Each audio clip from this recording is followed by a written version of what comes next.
Bismillahirrahmanirrahim. Assalamualaikum warahmatullahi wabarakatuh. Pemirsa NU TV Kota Metro, hari ini kita berjumpa lagi di acara ngaji kitab kuning online bersama Bapak Ustadz Saiful Hadi yang mengaji kitab Arba'in Nawawi. Tepat hari ini kita akan mendengarkan nomor hadis 5 dan 6. Kepada Bapak Saiful Hadi, silakan. Assalamualaikum warahmatullahi wabarakatuh. Ila hadratin Nabi al-Mustafa Sayyidina wa Habibina wa Syafi'ina wa Qurrati A'yunina wa Maulana Muhammadin sallallahu alaihi wasallam wa alihi wa azwajihi wa aladihi wa dhurriyyatihi wa ibadihi ajma'in. ثم الصحابة تابعين العلماء العاملين والمؤمنين وشهداء الصلاة المخلصين والسادة الصوفية الصادقين وحقين وإلى أولياء الكون أجمعين. ثم الجميع الأولياء سهما حولهم وأعوانهم وأتباعهم والمجاهدين معهم وأصولهم وفروعهم.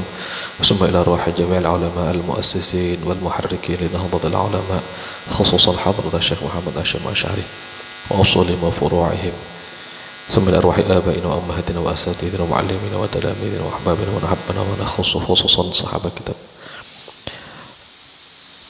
الإمام شرف الدين محي الدين يحيى بن شرف النووي رضي الله تعالى عنه ونفعنا به بعلماء في الدارين إن شاء الله لنا ولهم الفاتحة. أعوذ بالله من الشيطان الرجيم. بسم الله الرحمن الرحيم. الحمد لله رب العالمين الرحمن الرحيم مالك يوم الدين إياك نعبد وإياك نستعين اهدنا الصراط المستقيم صراط الذين أنعمت عليهم غير المغضوب عليهم ولا الضالين آمين. بسم الله والحمد لله والصلاة والسلام على رسول الله سيدنا محمد بن عبد الله وعلى آله وصحبه ومن اتبع هداه. اللهم لا سهل إلا ما جعلته سهلا وأنت يا حي يا قيوم تجعل الحزن إذا شئت سهلا. اللهم فقهنا في الدين وعلمنا التأويل وارزقنا فهم النبيين وحفظ المرسلين وإلهام الملائكة المقربين وافتح علينا فتوح العارفين واجعلنا من علمائك العاملين المخلصين برحمتك يا أرحم الراحمين. Ma'asyiral muslimin, para pemirsa TV NU Kota Metro yang dirahmati Allah, puji syukur senantiasa kita haturkan kehadirat Allah seiring dengan salawat dan salam untuk junjungan kita Nabi besar Muhammad sallallahu alaihi wasallam. Ma'asyiral hadirin, hari ini kita memasuki sesi keempat ngaji kitab kuning secara online, khususnya kitab Al-Arba'in Hadisan An-Nawawiyah. Pada kesempatan kali ini kita akan mengkaji hadis nomor 5 dan nomor 6. Langsung saja kita bacakan hadis yang nomor 5. Bismillahirrahmanirrahim. An Ummil Mu'minin Ummi Abdillah Aisyah radhiyallahu ta'ala anha qalat qala Rasulullah sallallahu alaihi wa alihi wasallam man ahdatha fi amrina hadha ma laysa minhu fahuwa raddun. Rawahul Bukhari wa Muslim. Wa fi riwayatin li Muslimin man amila amalan laysa alaihi amruna fahuwa raddun. Para pemirsa, para jamaah yang dirahmati Allah, ini hadis yang menjadi salah satu kaidah besar dalam agama kita, dan sering juga hadis ini diungkap oleh orang-orang yang sering mengklaim kaum tradisionalis sebagai kaum yang paling banyak melakukan hal-hal baru atau yang disebut dengan bid'ah. Kita terjemahkan hadis ini dan kita fahami bersama. An Ummil Mu'minin, dari Ummul Mu'minin Ummi Abdillah Aisyah radhiyallahu taala anha, anna qalat, bahwasanya Sayyidatuna Aisyah pernah mengatakan, qala Rasulullah sallallahu alaihi wa alihi wasallam, Rasulullah sallallahu alaihi wa alihi wasallam bersabda, man ahdatha, siapa yang mengadakan, fi amrina, dalam urusan atau persoalan kami, yakni maksudnya adalah dalam hal urusan agama, yaitu agama Islam. Man ahdatha fi amrina hadza, siapa yang mengadakan di dalam urusan atau agama kami ini, ma laisa minhu, sesuatu yang bukan bagian daripada agama, fahuwa raddun, maka sesuatu tersebut, sesuatu yang diada-adakan tersebut, sesuatu yang memang bukan bagian daripada agama tersebut adalah raddun, ay mardudun, tertolak. Rawahul Bukhari wa Muslim, hadis ini diriwayatkan oleh Al-Imam Al-Bukhari dan Imam Muslim rahimahumallahu ta'ala. Wa fi riwayatin li Muslimin, dan dalam riwayat hadis yang diriwayatkan oleh Imam Muslim, beliau menggunakan atau terdapat dalam riwayat Imam Muslim sebuah redaksi, bukan man ahdatha tetapi man amila amalan laisa alaihi amruna fahuwa raddun, siapa yang mengerjakan suatu pekerjaan laisa alaihi amruna, yang tidak didasarkan atas urusan kita ini atau didasarkan pada agama kita, agama Islam ini, fahuwa raddun, maka sesuatu pekerjaan tersebut raddun mardudun, akan tertolak. Ma'asyiral muslimin yang dirahmati Allah, hadis ini seperti yang kami sampaikan tadi menjadi dasar bahwa segala sesuatu yang baru dan ini berkaitan dengan agama, lagi-lagi ini dikaitkan dengan agama, padahal bukan bagian daripada agama, ini yang disebut dengan bid'ah, sesuatu yang baru tersebut. Memang di sana para ulama memahami hadis kullu bid'atin dhalalah, setiap bid'ah itu sesat. Ini ada yang memahami bahwa kullu bid'atin, setiap bid'ah, kata-kata kullun, setiap, di situ bukan berarti mencakup segala sesuatu tanpa terkecuali, akan tetapi kullun di situ artinya adalah kebanyakan. Jadi kebanyakan yang namanya bid'ah itu sesat. Ini sering digunakan dalam ayat-ayat Al-Quran, bahwa kata kullun yang berarti setiap, segala sesuatu, itu tidak memberikan pengertian al-istighraq asy-syumuli, mencakup segala sesuatu tanpa terkecuali. Seperti ada ayat tudammiru kulla syai', ayat yang menjelaskan adanya angin yang menghancurkan segala sesuatu, padahal segala sesuatu di situ tidak semuanya, secara totalitas tidak. Nah, kemudian ada yang berpendapat, ya bid'ah itu semuanya menyesatkan, semuanya menyesatkan tanpa terkecuali. Nah, hanya di kelompok ini kemudian ada yang ekstrim dan ada yang moderat. Ada sedikit moderat. Yang ekstrim, pokoknya segala sesuatu yang tidak ada, tidak dikerjakan oleh Rasulullah, para sahabat, bid'ah. Dan itu semuanya menyesatkan tanpa terkecuali. Nah, ada kelompok yang moderat di sini mengatakan bid'ah semuanya menyesatkan. Tetapi makna dan pengertian bid'ah itu tidak sesederhana itu. Nah, tidak sederhana seperti yang dikatakan itu tadi. Artinya segala sesuatu yang tidak ada pada zaman Nabi kemudian dikatakan bid'ah, haram, tahlilan haram, manakiban haram. Itu tidak. Nah, makanya di sini untuk memahami pengertian apa itu bid'ah,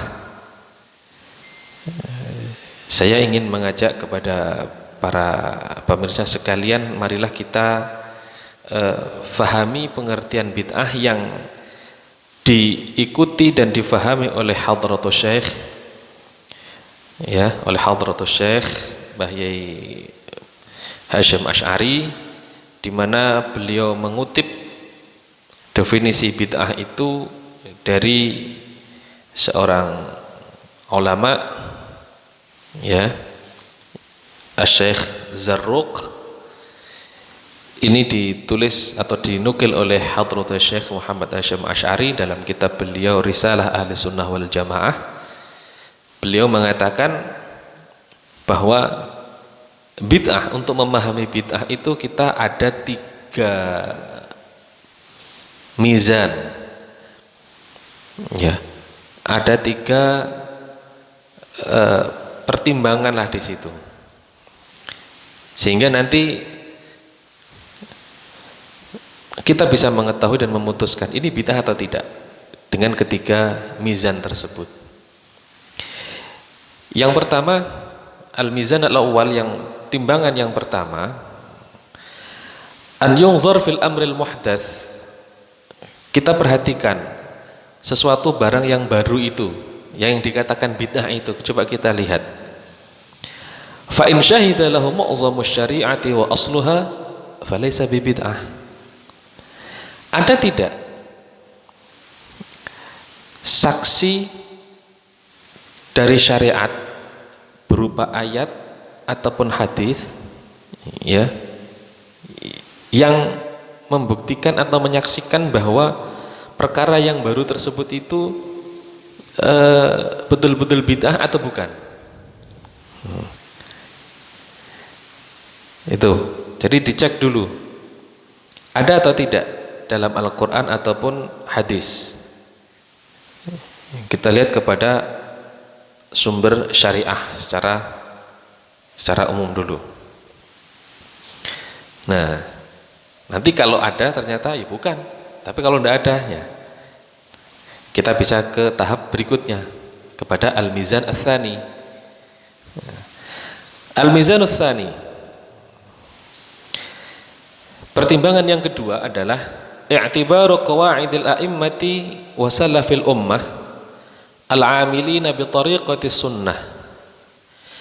Kita memperhatikan dan melihat kaidah-kaidah para imam, ya, para ulama usul fiqh, para ulama, ya, fiqh, para imam-imam itu termasuk imam yang 4 itu, wa salafil ummah, dan juga para kaum salaf, al-'amilina bi tariqis sunnah, yang memang ulama-ulama ini dikenal sebagai orang-orang yang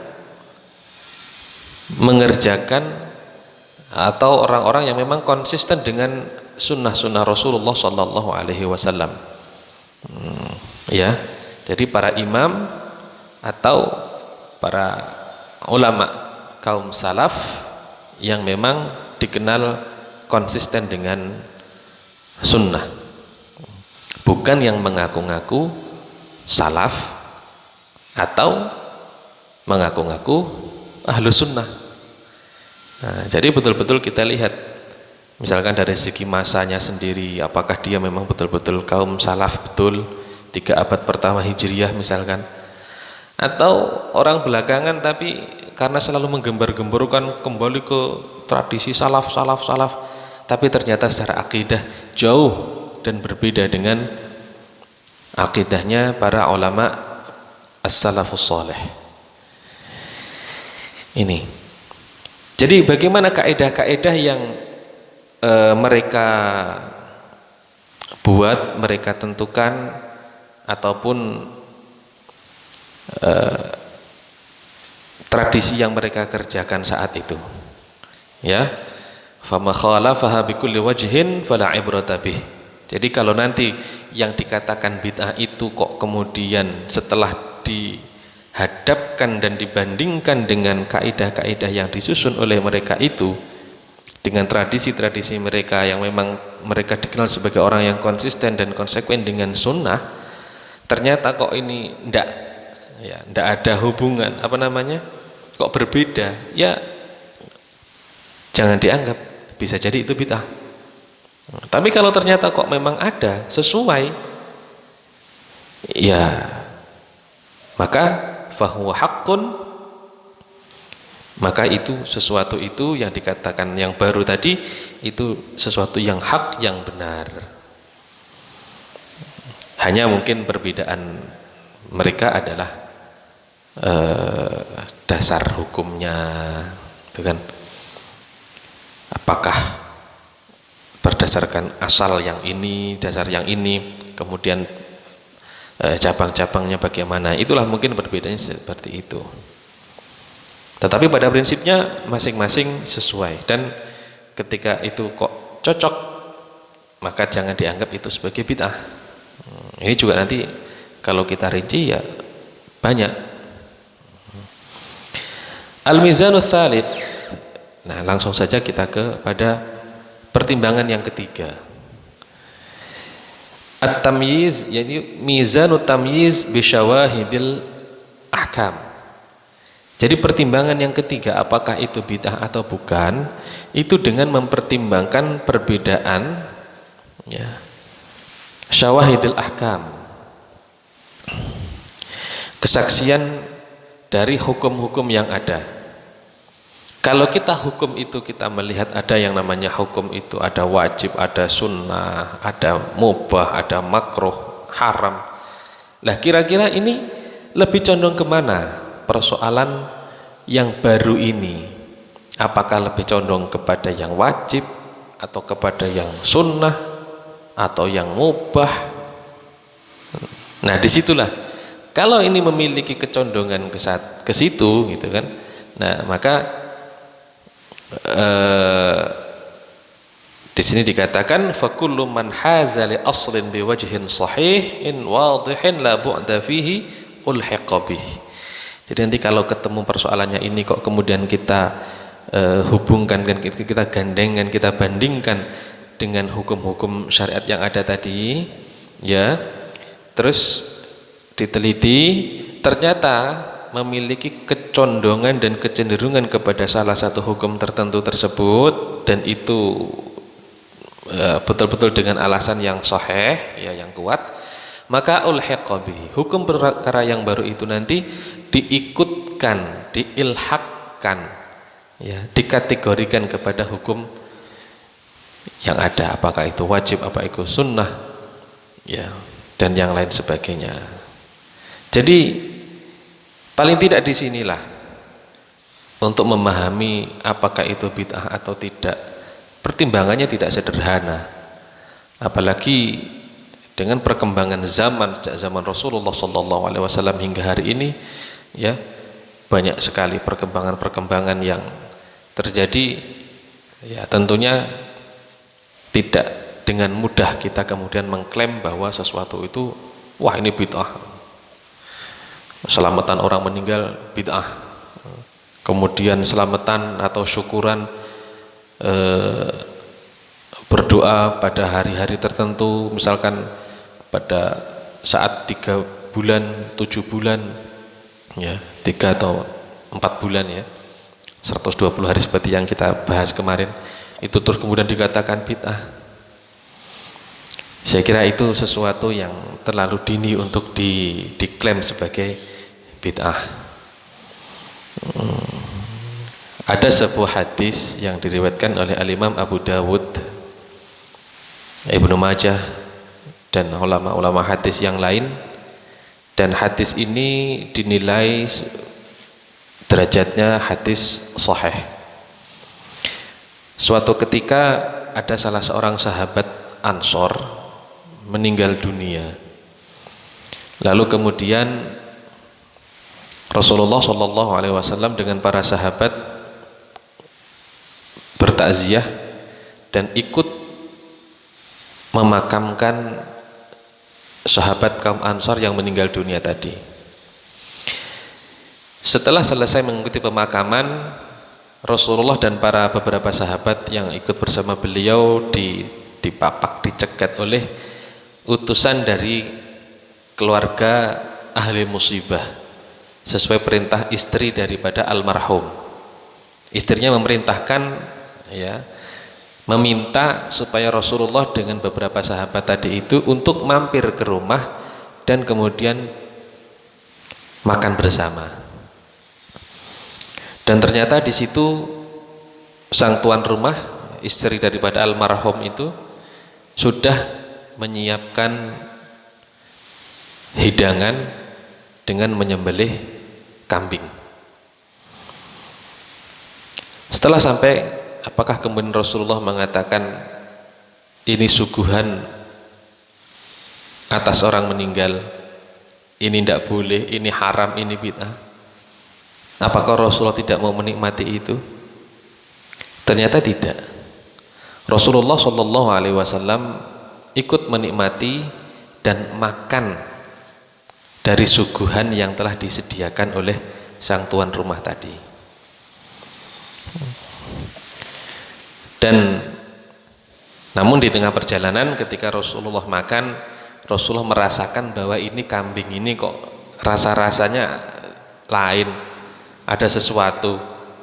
Akhirnya beliau tanya kepada istrinya almarhum itu, ini kamu dapat kambing dari mana? Kok rasanya kok kayaknya enggak pas gitu. Ya, akhirnya berceritalah sang istri tadi bahwa ketika dia ingin menyembelih seekor kambing tadi, ya dia merintahkan pembantunya atau mungkin budaknya lah barangkali ya untuk pergi ke pasar mencari kambing, dan ternyata tidak ada yang jual kambing, habis. Nah setelah itu karena dia cerita-cerita mau menyembelih kambing, masak-masak itu dengan tetangganya yang sama-sama perempuan, dia cerita, kemudian tetangga yang perempuan juga itu tadi bilang, oh saya di rumah ada kambing. Kira-kira kalau nanti saya ambil, saya sembelih ini, nanti saya beli, boleh enggak? Enggak apa-apa, suami saya pasti ridho, rela lah, enggak apa-apa. Nah, akhirnya diambillah kambil tetangga tadi, kemudian disembelih, ya, dan dihidangkan kepada Rasulullah SAW tersebut. Nah, tetangganya tadi ini belum sempat bicara kepada suaminya. Nah, hanya di situ persoalannya yang menjadi persoalan. Jadi persoalan hidangan ataupun makan-makan setelah orang meninggal dunia, memberikan suguhan yang itu namanya ta'amul wadhimah itu ya. Wadhimah itu adalah makanan yang dibuat atau dihidangkan karena ada kasus orang meninggal dunia. Itu ternyata oleh Rasulullah SAW dinikmati dan dimakan. Kalaupun terjadi ada persoalan di situ, Rasulullah itu bukan karena bukan karena hidangannya yang itu menyalahi aturan itu tidak, tapi ternyata karena faktor yang lain, karena mungkin kambingnya tadi diperoleh dengan cara yang belum sempurna karena tetangganya sudah mengizinkan tapi dia belum matur, belum bicara kepada suaminya, itu saja. Ma'asyiral hadirin, inilah ya sekilas tentang pembahasan bid'ah.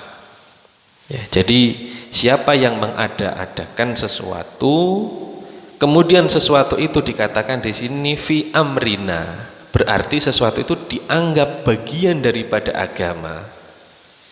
Bagi yang melakukan itu menganggap ini bagian daripada agama. Tapi setelah dibuktikan ternyata ma laisa minhu, sesuatu ini ternyata bukan bagian daripada agama. Nah, bagaimana untuk mengetahui ini bagian dari agama atau tidak? Ya 3 mizan tadi, 3 pertimbangan seperti yang disampaikan oleh Mbah Hasyim Asy'ari tadi. yang dikutip dari Syekh Zarruq tadi.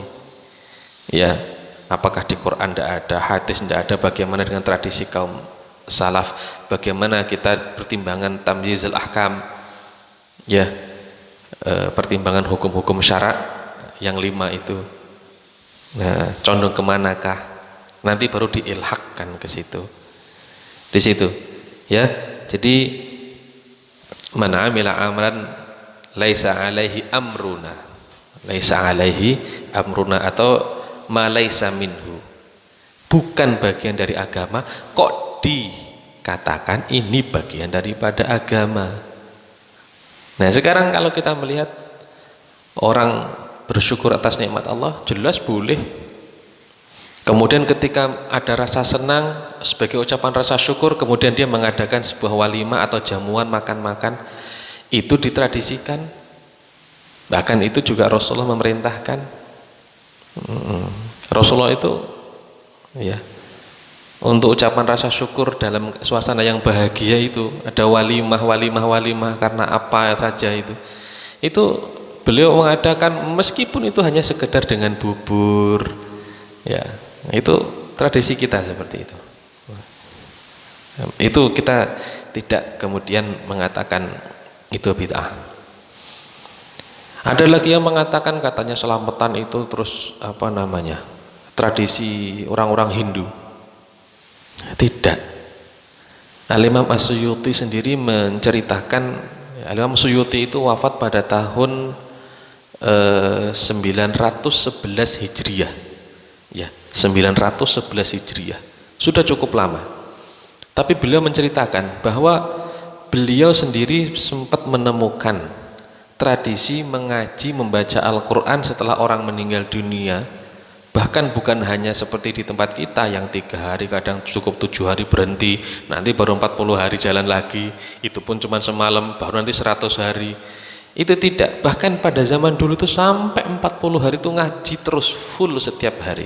Bahkan ada yang melaksanakan sampai 100 harinya.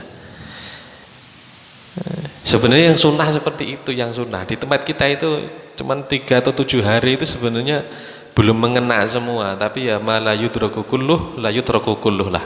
Ya kalau kita nggak bisa dapat semuanya, sebagian nggak apa-apalah.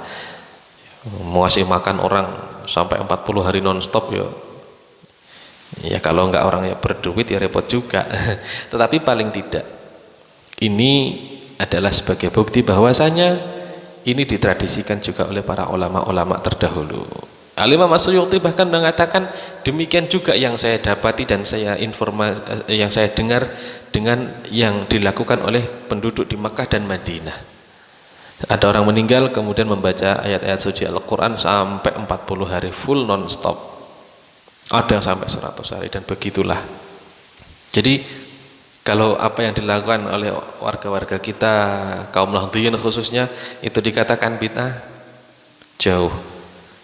Bahkan kalau kenduriannya pun seperti hadis yang saya sampaikan tadi, yang diriwayatkan Abu Dawud dan itu dengan derajat kualitas yang sahih, itu juga dilakukan bahkan dinikmati oleh baginda Nabi Shallallahu Alaihi Wasallam. Nah, baiklah hadirin, selanjutnya kita masuk kepada hadis yang ke-6, Al-Hadithus Sadis. Bismillahirrahmanirrahim. Al-Hadithus Sadisu an Abi Abdullah An-Nu'man ibn Bashir radhiyallahu anhuma annahu qala Sami'tu Rasulullah sallallahu alaihi wa alihi wa sallam yaqul innal halala bayyinun wa innal harama bayyinun wa bainahuma umurun mushtabihat la ya'lamuhunna katsirun minan nas faman ittaqa syubuhati faqad istabra'a li dinihi wa 'irdihi wa man waqa'a fi syubuhati waqa'a fil haram karra'i yar'a hawla al-hima yushiku an yarta'a fihi ala wa inna likulli malikin hima ala wa inna himallahi maharimuhu ala wa inna fil jasadi mudghatan idza salahat salahal jasadu kulluh wa idza fasadat fasadal jasadu kulluh ala wahiyal qalbu. Rawahul Bukhari wa Muslim.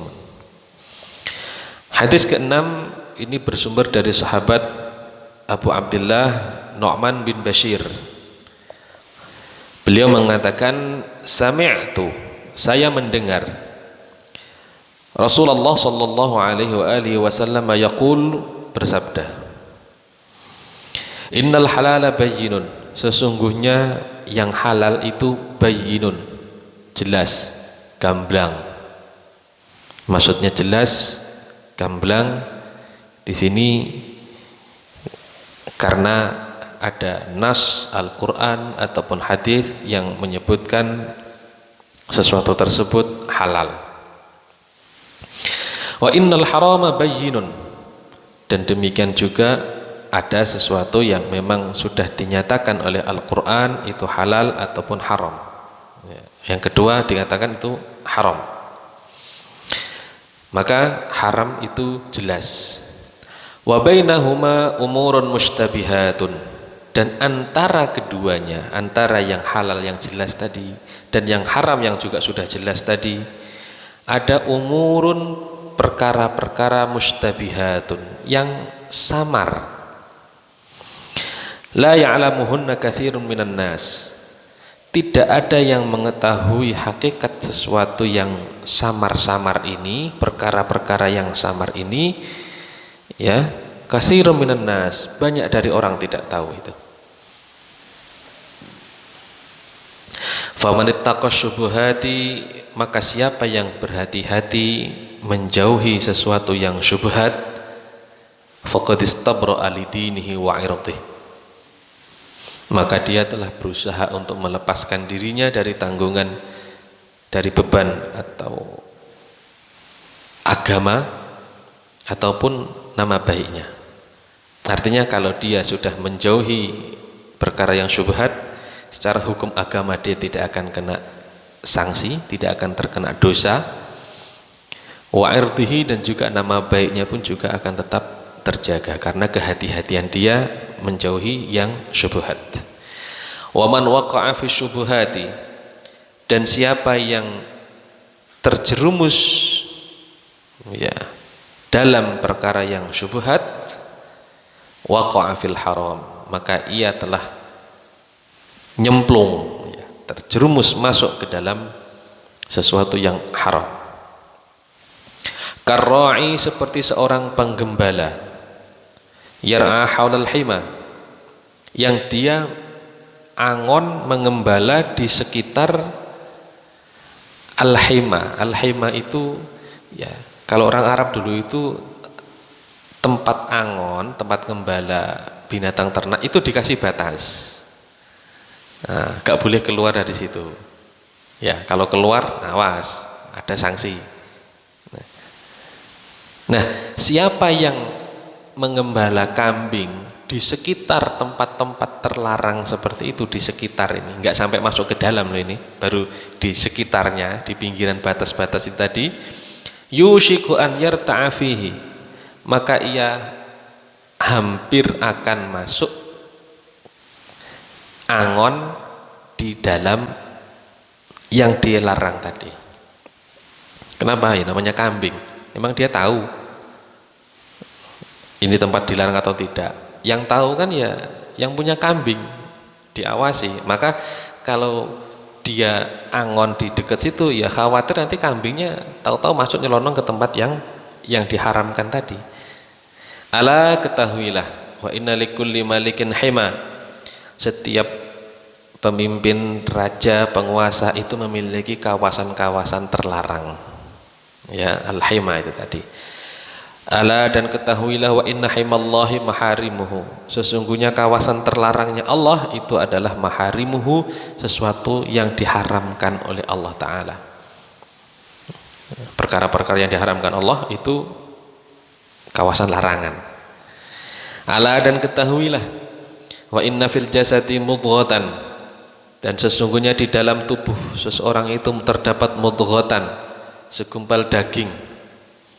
Idza salahat, jika segumpal daging ini soleh, baik, bagus, salahal jasadu kulluh, maka seluruh anggota tubuhnya akan jadi baik. Wa idza fasadat fasadal jasadu kulluh, tapi kalau satu segumpal daging ini rusak, seluruh tubuh juga akan rusak. Ketahuilah ala wahyal qalb, segumpal daging itu tadi namanya adalah al-qalbu. Rawahul Bukhari wa Muslim, hadis ini diriwayatkan oleh Imam Al-Bukhari dan Imam Muslim. Ma'asyiral hadirin, pemirsa yang dirahmati Allah, hadis ini merupakan hadis yang prinsip, hadis yang merupakan kaidah besar dalam agama kita. Bahkan Al-Imam Abu Dawud mengatakan hadis ini merupakan salah satu daripada 4 pilar utama agama kita. Ya. Jadi di dalam hadis ini kita dapat fahami bahwa sesuatu itu ada beberapa macam. Pertama, ada sesuatu manassallahu ala tahlilihi fahuwa al-halal. Sesuatu yang memang secara teks Allah sebutkan itu halal, maka hukumnya halal. Seperti dalam firman Allah, a'udzubillahi minasyaitonirrajim, uhilla lakumut thayyibat wa ta'amul ladzina utul kitaba hillul lakum. Dihalalkan kepada kalian sesuatu yang baik, makanan-makanan yang baik itu halal. Wa ta'amul ladzina utul kitab, dan juga makanan orang-orang para ahli kitab itu hillul lakum, juga halal bagi kalian. Atau firman Allah yang lain, wa uhilla lakum ma wara'a dzalikum, dan juga Allah halalkan sesuatu yang di belakang itu, artinya yang tidak disebutkan itu. Atau mungkin hadis-hadis yang lain, hadis misalkan yang menyatakan uhillat lana al-maitatani, dihalalkan untuk kita 2 bangkai, as-samaku wal jarad, bangkai ikan dan bangkai belalang misalkan. Itu halal secara nas, secara teks. Ya, secara nas atau secara teks dari Al-Qur'an ataupun hadis, halal. Yang kedua, wa ma nassallahu ala tahrimihi, sesuatu yang Allah sebutkan haram hukumnya secara tekstual. Ini secara teks disebutkan langsung oleh Allah dalam Al-Qur'an ataupun Rasulullah dalam dawuh-dawuhnya, hadisnya.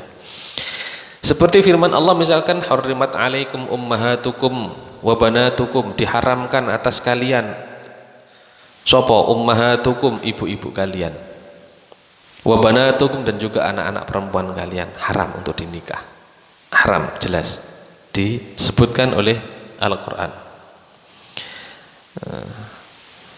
Atau Allah juga mengatakan hurrimat alaikumul maitatu, Allah mengharamkan kepada kalian bangkai, waddamu, darah, walahmul khinzir, dan daging babi, haram. Jadi keharamannya dinaskan dalam Al-Quran ataupun hadis, ya, secara jelas. Nah, ketika haramnya sudah dinaskan seperti itu, maka jelas, ya, kita mengikuti apa yang difirmankan oleh Allah dan apa yang didawuhkan oleh Rasulullah bahwa itu haram, yuk kita haramkan juga. Yang ketiga, wa amma syubhat, itu syubhat, fahiya kullu ma tanaza'athul adillatu minal kitabi wa sunnah wa tatajadzabuhu al-ma'ani. Ini sesuatu yang memang antara teks Quran dan hadis ini mungkin kadang ada benturan, atau mungkin memang tidak disebutkan, ya, sehingga ini halal atau haram itu ya tidak jelas, ya, maka tidak jelas, baik karena mungkin perbedaan makna atau yang lain-lainnya. Nah, fal imsaku anhu war'un, menahan diri dari yang syubhat, ini hukumnya adalah sikap yang dilakukan ini namanya wara, yaitu sebuah kehati-hatian. Nah, lalu apa status syubhat itu? Apakah pasti haram ataukah halal ataukah ya memang ya remeng-remeng? Nah. Pertama, faqalat ta'ifatun. Ada sekelompok orang yang mengatakan syubhat itu ya haram, hukumnya haram. Berdasarkan hadis Nabi yang di atas tadi, faman ittaqa syubhat faqad istabra'a li dinihi wa 'irdihi. Orang kalau dia menjauhi suatu yang syubhat, maka dia telah membebaskan dirinya dari sanksi agama ataupun sanksi sosial lah. Itu. Nah, ketika sesuatu itu ada sanksi secara agama, berarti kan haram. Kalau orang menjauhi syubhat dia tidak akan terkena sanksi agama, berarti syubhat itu harus dijauhi karena dia memang haram. Jadi berdasarkan kalimat yang ada di dalam hadis ini, kelompok pertama mengatakan bahwa syubhat itu ya haram. Gitu. Ya. Kelompok yang kedua mengatakan hiya halal. Syubhat itu ya halal. Nah, nih. Jadi satu tadi mengatakan haram, satu mengatakan halal.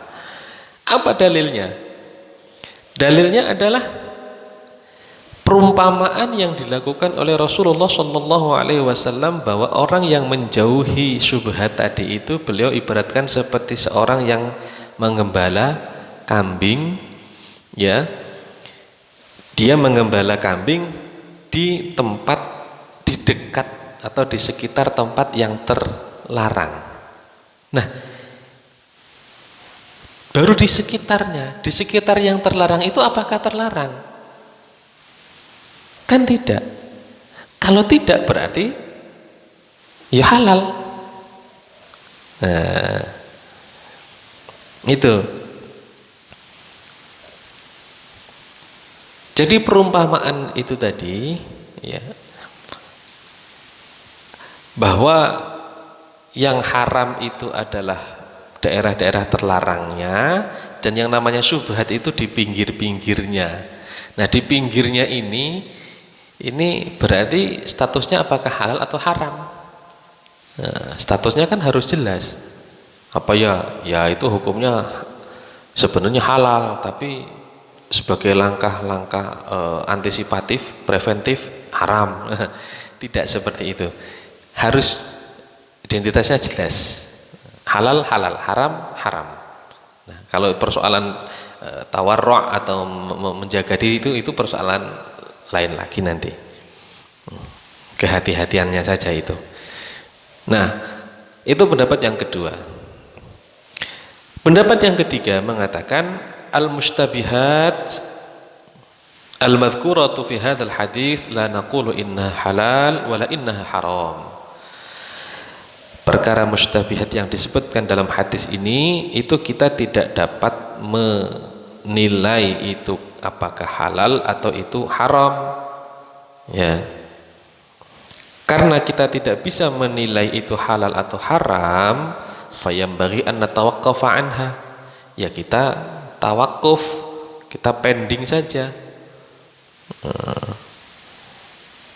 Tapi ya namanya pending itu, apakah pending itu menyelesaikan persoalan dan kemudian itu pending itu ya tidak tentu kan. Kadang tidak menjadi solusi, kadang tidak menjadi sebuah solusi. Wa hadza min babil wara' aidan. Dan kita tawakuf, pending, ya kita keputusan tidak langsung kita ambil, kita tetapkan, itu juga bagian daripada kewaraan atau kehati-hatian kita. Ya. Ini ada sebuah hadis yang dapat dicontohkan. Hadisnya ini bersumber dari Adi bin Hatim. Adi bin Hatim ini pernah berkata kepada Kanjeng Nabi, "Ya Rasulullah, inni ursilu kalbi." Saya mengirimkan anjingku untuk geladak bahasa Indonesianya ya. Ini untuk cari mangsa ya, dengan cara mengirimkan anjing untuk mencari berburu lah ya, untuk berburu. Wa usammi alaihi, dan sebelum saya melepaskan anjing saya untuk berburu tadi, saya sudah baca bismillah, saya sudah menyebut nama Allah di situ. Nah, fa'ajidu ma'ahu 'ala saidi kalban akhar. Tetapi kemudian setelah barang buruan tadi itu dihantarkan ke saya, kok anjing saya ini membawa teman anjing yang lain, yang itu bukan anjing saya tidak tahu anjingnya siapa. Kok jadi berdua anjingnya. Nah, di sini Adi bin Hatim ini kan kemudian ragu, ini binatang buruan yang dihantarkan ke saya ini apakah binatang buruan yang dibawa atau hasil perolehan anjing saya atau bukan. Kalau ini ya, artinya yang menangkap pertama kali saat itu anjing saya atau anjing yang satu ini. Kalau anjing saya halal, sah. Kenapa? Ketika anjing ini mau saya lepas, saya sudah doa dulu. Nah, dan anjing saya jelas al-mu'allam, anjingnya sudah terlatih gitu kan. Nah, kalau anjing yang satu itu kan wallah alam itu sudah terlatih atau belum, jangan-jangan cuman kebetulan saja dia datang bersama kan. Atau jangan-jangan tidak dengan bismillah, atau jangan-jangan dia memang milik orang lain, ya jelas bukan milik saya, milik orang lain sehingga statusnya jadi haram. Nah, bagaimana binatang buruan ini, boleh saya makan atau tidak? Qala Rasulullah sallallahu alaihi wasallam menjawab, la ta'kul, jangan makan. Innama sammaita ala kalbika, yang sudah kamu bacain bismillah itu kanlah anjingmu. Walam tusammi ala ghairihi, sedangkan anjing yang lain belum kamu bacain bismillah. Padahal ada kemungkinan itu adalah jadi di sini contoh syubhatnya yang terjadi. Fa aftahu Rasulullah sallallahu alaihi wasallam bi syubhati aidan. Nah, ini juga bagian daripada syubhat. Nah, kemudian akan tetapi ya, Rasulullah sallallahu alaihi wasallam sebagai langkah preventif tadi ya, kehati-hatiannya itu beliau memutuskan hukumnya haram. Tapi di sini memang ya ada faktor seperti itu tadi, itu kehati-hatiannya itu tadi. Ada beberapa kemungkinan atau sebab-sebab yang memang perlu diperhatikan. Karena itu para ulama ini membagi sesuatu yang syubhat atau al-mustabihat ini ada 3 bagian. Ya, ada 3 bagian. Yang pertama, ada yang mustabihat ini atau syubhat ini yang memang dia yakin itu jelas haram. Yakin itu haram. Terus kemudian tapi dia ragu, jangan-jangan halal. Itu yakin haram, tapi kok kemudian muncul jangan-jangan halal. Apa namanya?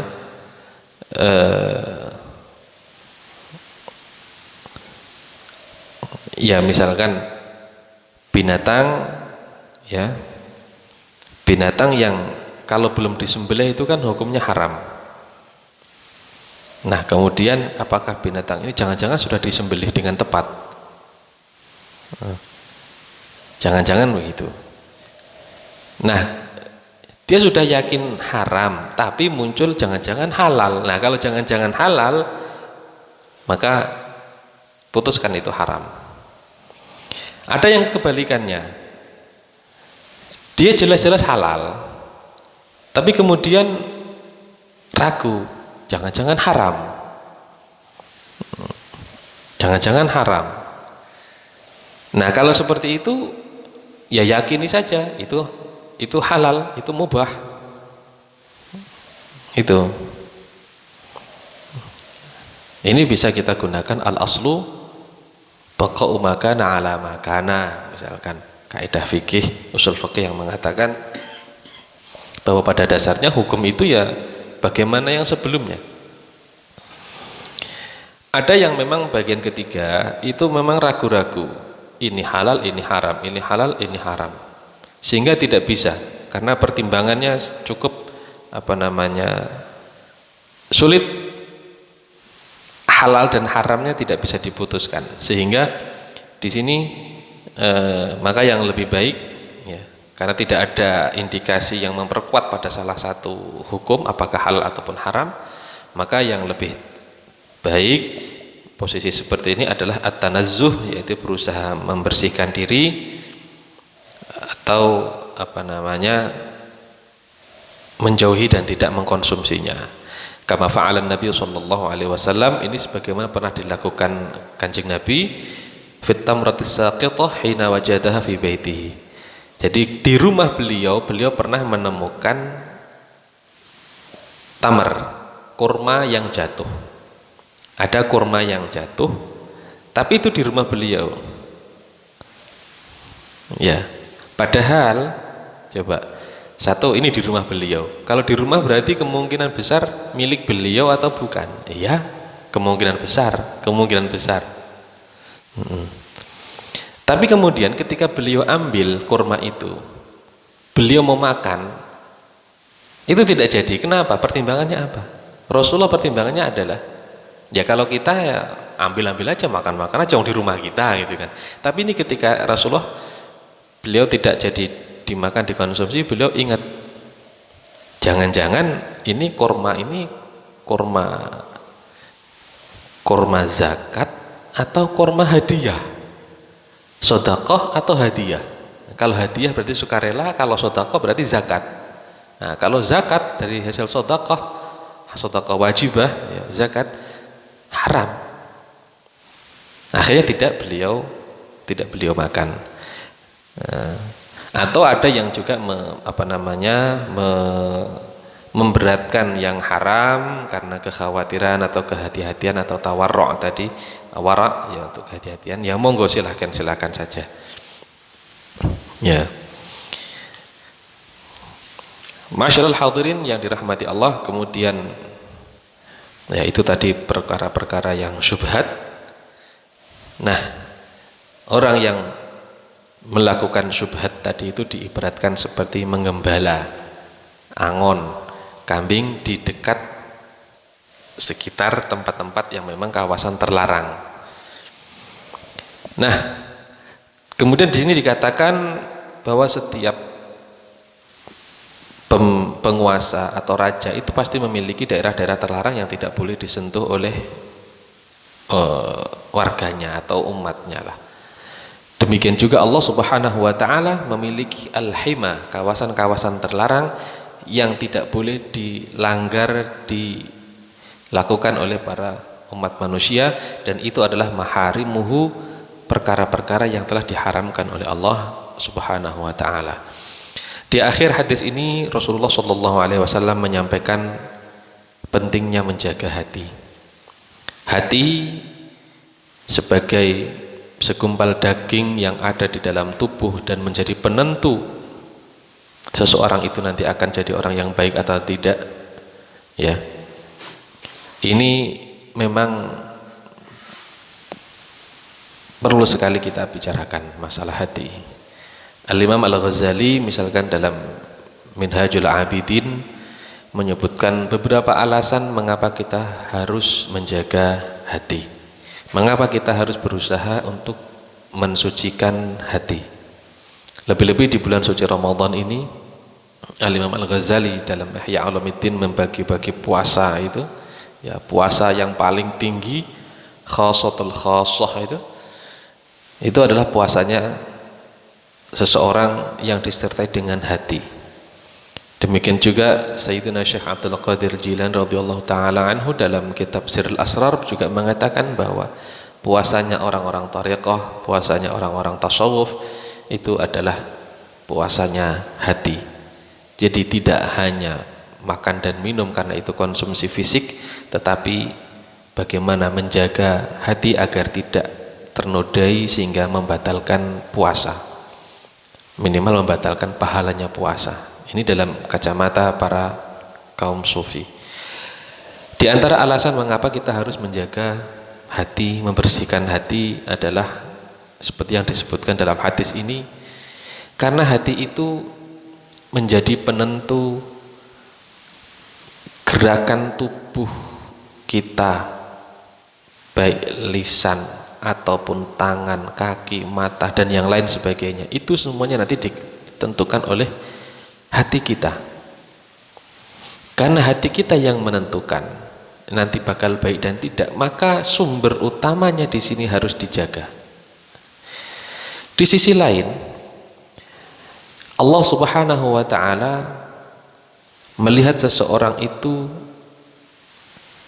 kepada wajahnya, dan wajah seseorang itu yang dilihat oleh Allah adalah hati. Berbeda dengan kita melihat seseorang itu cantik dan ganteng ataupun tidak itu dari wajah atau muka, ya. Tetapi muka dan wajah seseorang yang dilihat oleh Allah Ta'ala itu adalah hati. Hati itu juga menjadi tempat dan sumber mutiara yang paling berharga, yaitu ma'rifatullahi Ta'ala.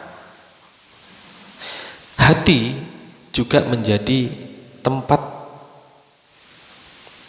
dan inti ketakwaan kita kepada Allah, sebagaimana yang disabdakan Nabi dalam hadis riwayat Imam Ahmad bin Hanbal, at-taqwa hahuna, at-taqwa hahuna, at-taqwa hahuna. Takwa itu di sini dan di sini, yaitu di hati. Hati juga menjadi salah satu organ tubuh yang sering dijadikan sasaran oleh setan, musuh-musuh Allah Ta'ala, ya, karena mereka tahu bahwasanya hati ini adalah sesuatu yang paling berharga.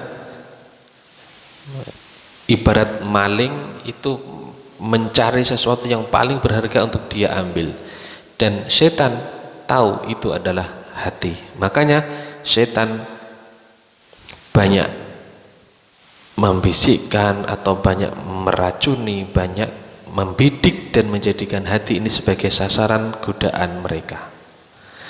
Karena itu, ya, inilah hati adalah sesuatu yang paling berharga, dan kalau bukan karena keistimewaan dan kemuliaan hati, seseorang juga tidak akan ada nilainya di hadapan Allah Ta'ala. Karena itu marilah kita bersama-sama membersihkan hati, kemudian menjernihkannya dari berbagai penyakit-penyakitnya yang ada. Dan mudah-mudahan di bulan suci Ramadan ini kita semua dapat melaksanakan dan mewujudkan itu semua, meskipun dengan berproses setahap demi setahap. Paling tidak, bagaimana kita menjadikan saat ini menjadi momen kita untuk mulai hari ini saya mau berusaha untuk mendandani, memperbaiki hati. Misalkan seperti itu. Saya hari ini mulai akan membersihkan hati dari penyakitnya. Misalkan penyakit yang pertama apa? Takabur. Laksanakan. Bersihkan dulu dari takabur. Berapa lama kira-kira? Seminggu, sebulan, atau berapa bulan? Setelah itu nanti hilang. Tahapan ke berikutnya. Saya mau membersihkan hati saya dari sifat habbud dunya, misalkan senang dengan dunia dan cinta kepada dunia. Butuh berapa lama difahami, dilaksanakan dan dibersihkan. Setelah itu tahapan ke berikutnya yang ketiga. Apa penyakit hati yang selanjutnya? Oh, saya ini senang kalau dipuji. Oh, saya ini senang atau pengennya kalau di depan. Kalau nggak di depan saya nggak bisa mimpin, nggak bisa menggerakkan orang, itu saya nggak puas. Itu bisa menjadi sebuah penyakit hati. Coba didandani, diperbaiki dan dibersihkan. dan penyakit-penyakit hati yang lain masih banyak sekali. Ma'asyiral hadirin, demikianlah ngaji kita pada hari ini, ya, di akhir sesi yang keempat ini bertepatan dengan tanggal 20 Ramadan. Artinya mulai malam nanti ini kita memasuki malam-malam ganjil. Biasanya yang dilakukan oleh Rasulullah sallallahu alaihi wasallam, idza dakhala al-'ashra al-awakhir min Ramadan shadda mi'zarahu. Beliau itu kalau sudah masuk 10 hari terakhir di bulan suci Ramadan, sarungnya mulai dikencengin. Artinya apa? Sarungnya dikencengin, memperbanyak ibadah. Keluarga dibangunkan dan digerakkan untuk menambah dengan ibadah-ibadah yang lain. Mudah-mudahan kita juga bisa melakukan itu meskipun dalam suasana pandemi COVID-19 ini. Apakah kita laksanakan di rumah atau mungkin, ya, dengan tidak menggerakkan banyak orang kita laksanakan di masjid. Ya, pada prinsipnya marilah kita manfaatkan 10 hari terakhir di bulan suci Ramadan ini, mulai nanti malam ini, dengan ibadah-ibadah tambahan lebih daripada yang biasa atau yang sebelumnya. Kurang dan lebihnya mohon maaf, dan kepada Allah kami mohon ampun apabila dari sejak awal pengajian online sampai hari ini ada yang salah dan khilaf. Mudah-mudahan Allah Subhanahu wa taala mengampuni. Wallahu a'lam bissawab, walhamdulillahi rabbil alamin, wallahul muwaffiq ila aqwamit thariq. Wassalamu alaikum warahmatullahi wabarakatuh.